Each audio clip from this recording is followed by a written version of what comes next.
Palakpak para kay Apply May Simetrio. Pinapalakpakan yan. Padanin po natin, padanin natin. Makapasok. Huwag niyong salubong, hindi nyo naman ang anak niya. Sabi guys, bagong driver yan. Bagong driver po yan. Sabi ko na po kayo guys, bagong driver po yan.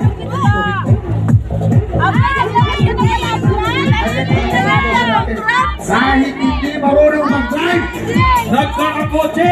yes! Nasa 9-6 yan, ayusin nyo. Diyan na, pwede na dyan na. Pag-drive ko na, dyan ka na. Okay, so, tabi muna po kayo para makapasok. Tabi po kayo guys, yung mga nagbibideo, tabi muna, magbubukas ang pintuan niya.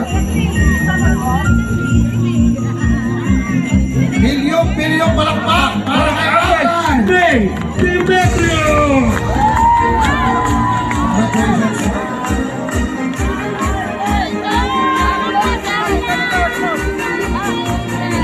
Dito! Okay, congratulations ma'am.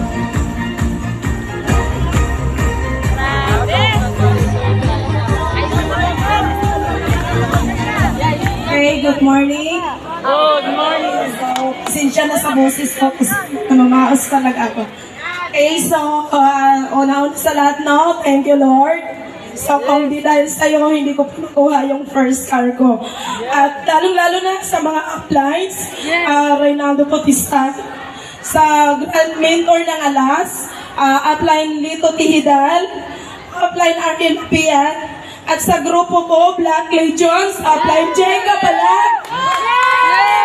So, ako pala no, si May Demetrio.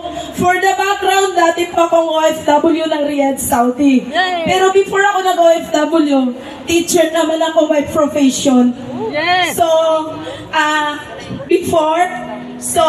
ako, probinsyana po ako, Ilongga.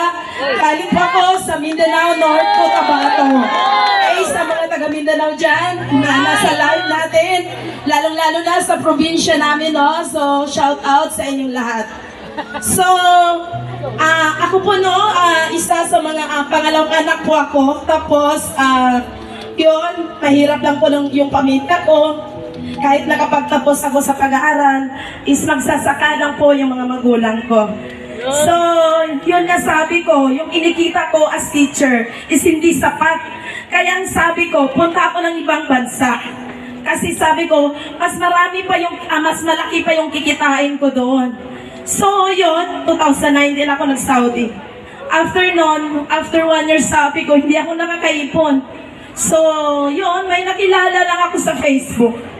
Kung saan, hindi ko naman yun na nagtiwala lang din sa akin. So, by the way, no, so shout out sa mentor ko. Kahit ka-apply ko, kahit wala siya dito. So, also ba akong nagpapasalamat. Kahit wala ka na. Andito pa rin ako na lumalaban sa negosyo natin. Kaya kung ikaw wala kang apply, ipaglaban mo to. Hindi sa apply ng kumita ng malaki. Hindi sa apply makuha mo yung first car mo. Kundi ikaw pa rin. Kaya anong ginawa ko? Pinaglaban ko yung sarili ko. So yun, pagdating ko sa Saudi yun na after nun, matagal na ako doon, 4 years ako sa ibang bansa. So ginawa ko to full time. Habang andoon ako, sobrang hirap, nag-aalaga ka ng bata, nagninegosyo ka. So sinasabay ko to kasi sabi ko, gusto kong umuwi na kung saan ayaw ko na ang buhay ng OFW. So anong ginawa ko? Hinataw ko na andoon ako sa ibang bansa. Ginawa ko yung 10% effort ko na kung saan nagre-refer ako sa mentor ko. At that time na yon, sabi ng upline ko, uwi ka na kasi malaki na yung ipon mo, sabi niya sa akin. So alam nila yan, yung upline Ariel, yung upline Jay. So yun, sabi ko, ayaw papayagan ako ng amo ko. So yun, umuwi ako, sabi ko, gumawa ako ng dahilan para makauwi. So umuwi ako dito ng Pilipinas, so hindi ako umuwi ng probinsya. So inuna ko si Uno. Inuna ko yung negosyo natin. So anong ginawa ko? Nag full time ako. Umuwi ako doon after ng SMBS. 1 month lang ako sa probinsya, bumalik ako. Hinaataw ko siya. After nun, after ko hinataw, tinodo ko tong negosyo. Kasi sabi ko, maraming naghihintay para sa akin. Maraming naghihintay ng resulta ko. Mas lalo-lalo na yung mga pamilya ko na ayaw sa ganitong negosyo. Sinasabihan pa ako, uwi ka na. Magturo ka na lang. Nahirapan ka dyan. Sabi ko, okay lang yan. Ang hirap hindi habang buhay. Kaya kung ikaw nahirapan ka, na proseso ka parehas sa akin. Ako sobrang proseso ko sa ganitong negosyo. Pero sabi ko, ang proseso hindi hadlang para kumita ka ng malaki. Kasi sabi ko sa labas, wala tayong tsansa na kumita. Okay, so yun, after nun, ginawa ko siya.